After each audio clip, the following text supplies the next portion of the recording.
রণক্ষেত্র ব্রাহ্মণবাড়িয়ার নাসিরনগর, আহত শতাধিক। ফেসবুকে পরিচয় থেকে প্রেম, বিয়ের 1 বছর পর গৃহবধূর মরদেহ উদ্ধার। সড়ক দুর্ঘটনায় এক পরিবারের 3 জন সহ নিহত 5। ভূমি অফিসে হঠাৎ এমপি, দুর্নীতির বিরুদ্ধে কঠোর হুঁশিয়ারি। অতিরিক্ত দামে তেল বিক্রি, সংবাদ সংগ্রহে গিয়ে সাংবাদিক লাঞ্ছিত। আমন্ত্রণ জানাচ্ছি বাংলাদেশ প্রতিদিন সারা দেশের সব খবরে।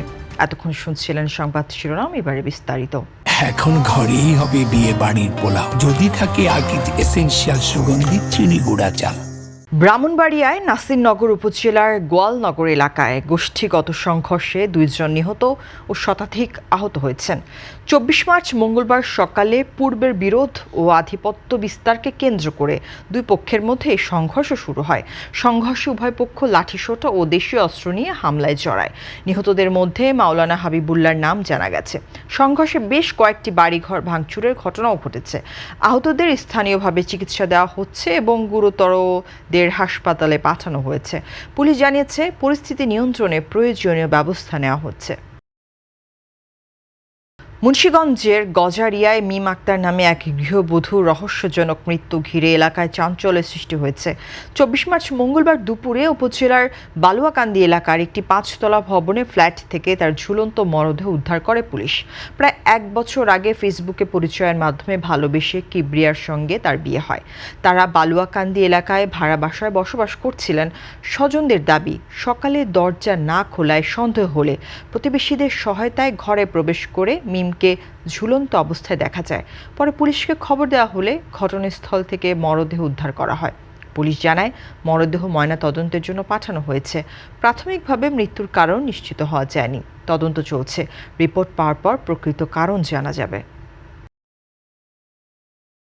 যশোর মাগুরা মহাসড়কে মঙ্গলবার ভোররাত 3টার দিকে ভয়াবহ প্রাইভেট কার দুর্ঘটনায় একই পরিবারে 3 জন নিহত ও আরও 3 জন গুরুতর আহত হয়েছেন। নিহতরা হলেন আব্দুল মজিদ সর্দার, তার ছেলে মাহমুদ হাসান জাকারিয়া জনি ও নাতনি শেহরিশ। আহতদের যশোর জেনারেল হাসপাতালে ভর্তি করে পরে উন্নত চিকিৎসার জন্য ঢাকায় পাঠানো হয়েছে। প্রাথমিকভাবে ধারণা করা হচ্ছে চালক ঘুমিয়ে পড়ায় গাড়িটি নিয়ন্ত্রণ হারিয়েছে। এদিকে নাটোরের লালপুরে বালু বোঝাই ট্রাক ও ইজি বাইকের মুখোমুখি সংঘর্ষে 2 জন নিহত ও 5 জন গুরুতর আহত হয়েছেন। বুধবার সকাল 6:45টার দিকে লালপুর ঈশ্বরদী আঞ্চলিক মহাসড়কের দক্ষিণ লালপুর এলাকায় এই দুর্ঘটনা ঘটে। আহতদের স্থানীয়ভাবে উদ্ধার করে হাসপাতালে ভর্তি করা হয়েছে।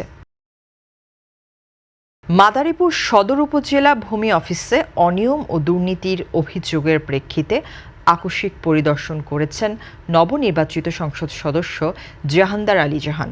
মঙ্গলবার দুপুরে তিনি অফিসে গিয়ে সেবা নিতে আসা মানুষ ও কর্মকর্তাদের সঙ্গে কথা বলেন।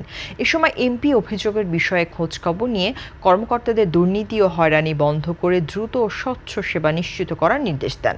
পাশাপাশি দুর্নীতিতে জড়িতদের বিরুদ্ধে কঠোর ব্যবস্থা নেওয়ার হুঁশিয়ারি দেন। লক্ষ্মীপুরের কমলনগর উপজেলায় জ্বালানি তেল সংকটের মধ্যে পেট্রোল ও অকটেন নির্ধারিত দামের চেয়ে বেশি দামে বিক্রির অভিযোগ উঠেছে।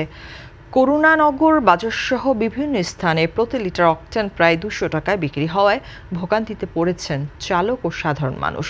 এদিকে এ বিষয়ে সংবাদ সংগ্রহ করতে গেলে ডিবিসি নিউজের সাংবাদিক সুমন উদ্দিন শুভর ওপর হামলার চেষ্টা ও ক্যামেরা ছিনিয়ে নেওয়ার অভিযোগ ওঠে জেলা ছাত্র দলের সহসভাপতি জহির উদ্দিন বাবরের বিরুদ্ধে। স্থানীয়দের দাবি, একটি অসাধু সিন্ডিকেট কৃত্রিম সংকট তৈরি করে অতিরিক্ত দামে তেল বিক্রি করছে। তবে এ বিষয়ে এখনও কোনো লিখিত অভিযোগ পায়নি বলে জানিয়েছে পুলিশ। মেহেরপুরের গাংনী উপজেলার 5 লাখ টাকা চাঁদা দাবিকে কেন্দ্র করে ত্রিমুখী সংঘর্ষে অন্তত 25 জন আহত হয়েছেন। সোমবার সকালে আওয়ামী লীগ সমর্থিত ইউপি সদস্য আনারুল ইসলামের পরিবারের উপর হামলা হয়। রাত 8টার দিকে দবির হোসেন গ্রুপ ও সাবেক ইউপি সদস্য ফরমান আলীর সমর্থকদের মধ্যে ফের সংঘর্ষ ঘটে। আহতদের মধ্যে অনেককে মেহেরপুর জেনারেল হাসপাতালে এবং কিছু আক্রান্তকে উন্নত চিকিৎসার জন্য কুষ্টিয়া মেডিকেল কলেজে পাঠানো হয়েছে। সংঘর্ষের খবর পেয়ে পুলিশ ঘটনাস্থলে মোতায়েন হয়েছে এবং অভিযোগের ভিত্তিতে তদন্ত সাপেক্ষে আইনগত ব্যবস্থা নেওয়া হবে বলে জানিয়েছে পুলিশ সুপার উজ্জ্বল কুমার রায়। লালমনিরহাট ও ঠাকুরগাঁয়ে তীব্র জ্বালানি তেলের সংকট দেখা দিয়েছে। পেট্রোল পাম্পগুলোতে গাড়ি ও মোটরসাইকেলে দীর্ঘ লাইন, ঘন্টার পর ঘন্টা অপেক্ষা করেও মিলছে না তেল। অনেক পাম্পের সরবরাহ সংকটের কারণে বিক্রি বন্ধ রাখা হয়েছে। ঈদ উল ফিতরের ছুটি শেষে যানবাহনের চাপ ও চাহিদা বেড়ে যাওয়ায় পরিস্থিতি আরও জটিল হয়ে উঠেছে। গ্রাহকদের অভিযোগ, পাম্পে তেল না থাকলেও খোলা বাজারে অতিরিক্ত দামে জ্বালানি বিক্রি হচ্ছে। এতে সাধারণ মানুষ ও চালকদের ভোগান্তি চরমে পৌঁছেছে। কোথাও কোথাও বাড়তি চাপ সামলাতে গিয়ে অপ্রীতিকর ঘটনাও ঘটছে। পাম্প মালিকরা বলছেন, ডিপো থেকে চাহিদার তুলনায় কম সরবরাহ পাওয়ায় এই সংকট তৈরি হয়েছে। পরিস্থিতি নিয়ন্ত্রণে রাখতে বিভিন্ন স্থানে পুলিশ মোতায়েন করা হয়েছে। দ্রুত সরবরাহ স্বাভাবিক না হলে জনদুর্ভোগ আরও বাড়বে বলে আশঙ্কা করছেন সংশ্লিষ্টরা। দর্শক, এই ছিল এখনকার মতো সংবাদ। এতক্ষণ সঙ্গে থাকার জন্য ধন্যবাদ। পরবর্তী বুলেটিন দেখতে চোখ রাখুন বাংলাদেশ প্রতিদিনের ফেসবুক পেজ ও ইউটিউব চ্যানেলে।